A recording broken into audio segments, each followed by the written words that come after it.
Hey there, audio friends. How we doing? Long time no see. I've been a little busy lately, mainly because of this little gal right here.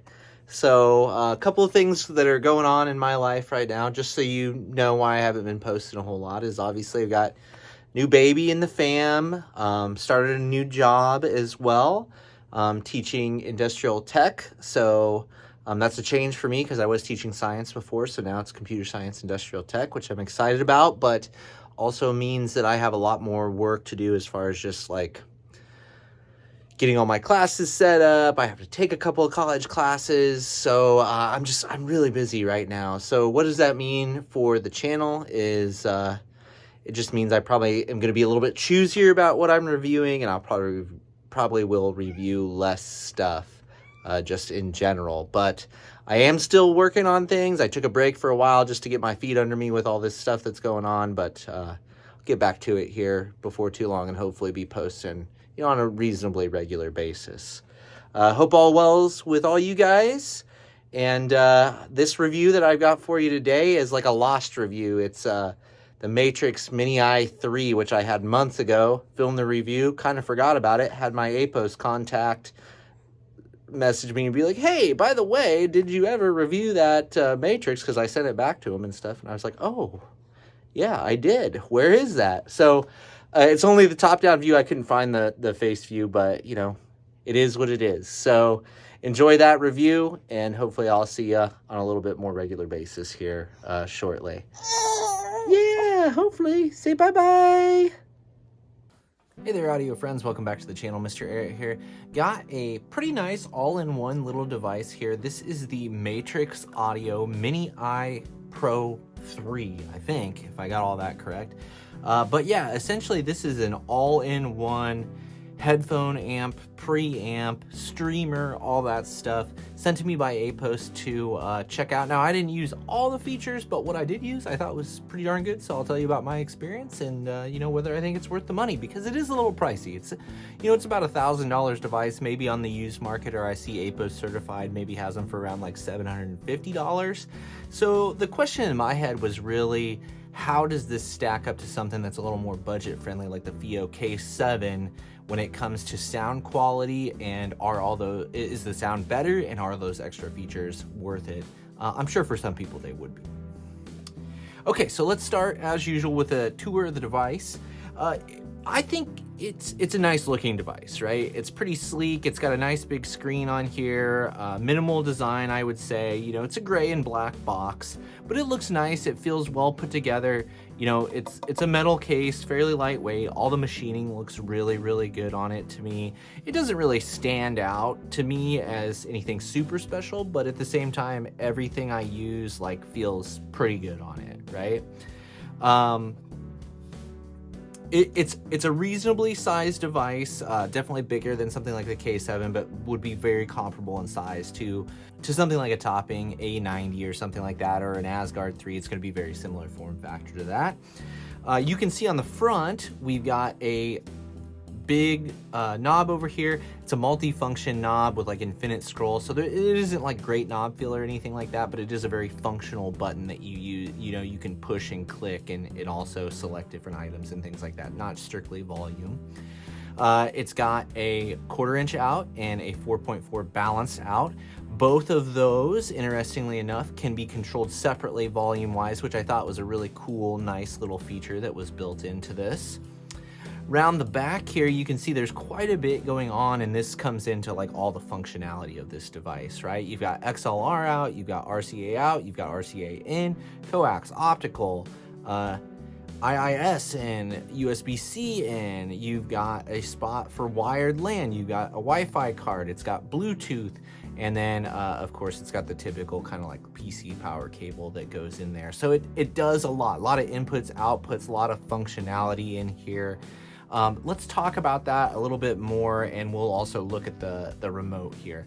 The remote I thought was pretty well made as well. It uses one of the CR, what are these, 2032s, pretty standard for little remotes like this. I would prefer if they just use AAAs, but I understand that they want to keep it kind of nice and sleek here. Of course, you can turn it on with this. You can control volume with this. You can switch inputs. You can switch sources. You can turn off outputs, turn on outputs, all that kind of stuff. There is, you'll notice, like a little EQ button here, but it's really not EQ. It's just things like hard roll off, soft roll off. It's just like filters, you know, which I tend to not mess with very much. Very difficult for me to tell a big difference from those things, but you know, it's there if you want to play with it and fine tune it, perhaps.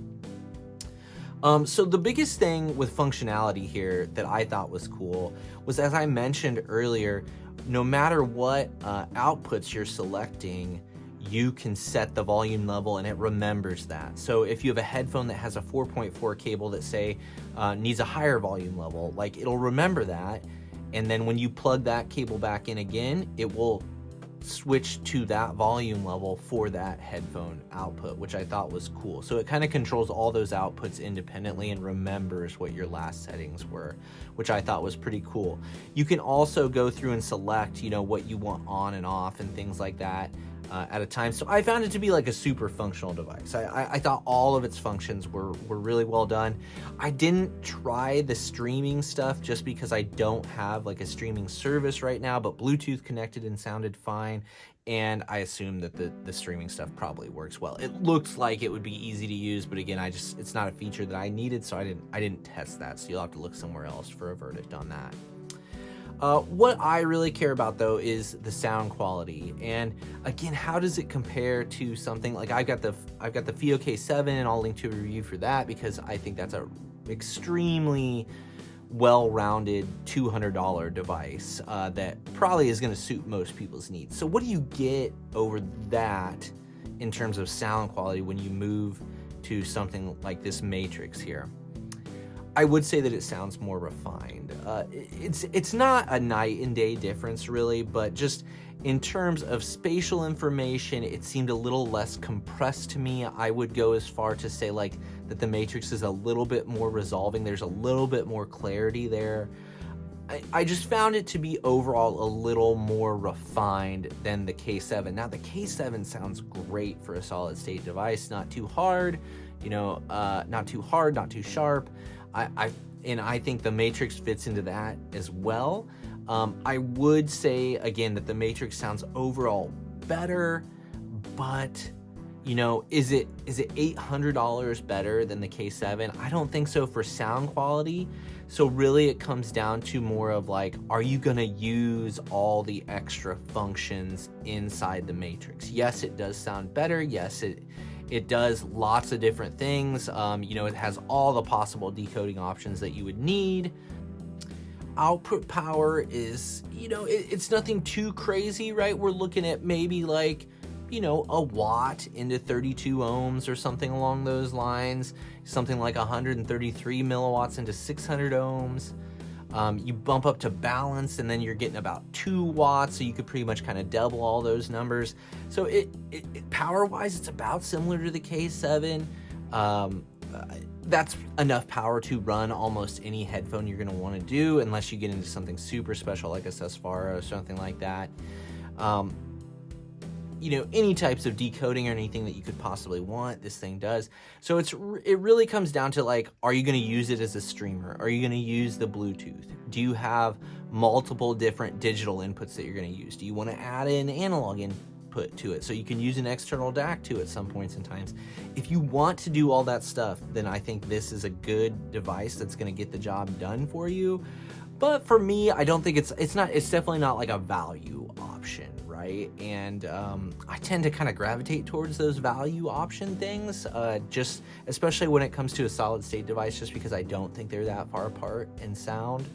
So, I mean, that's probably my verdict for this, right? It's like, if you're looking for just like a simple device that's going to play audio and you're not going to use like streaming and Bluetooth and all that stuff, I think you can get something much cheaper like the K7, right? If any of those specialty things that this does sound good to you, then maybe it's worth a look.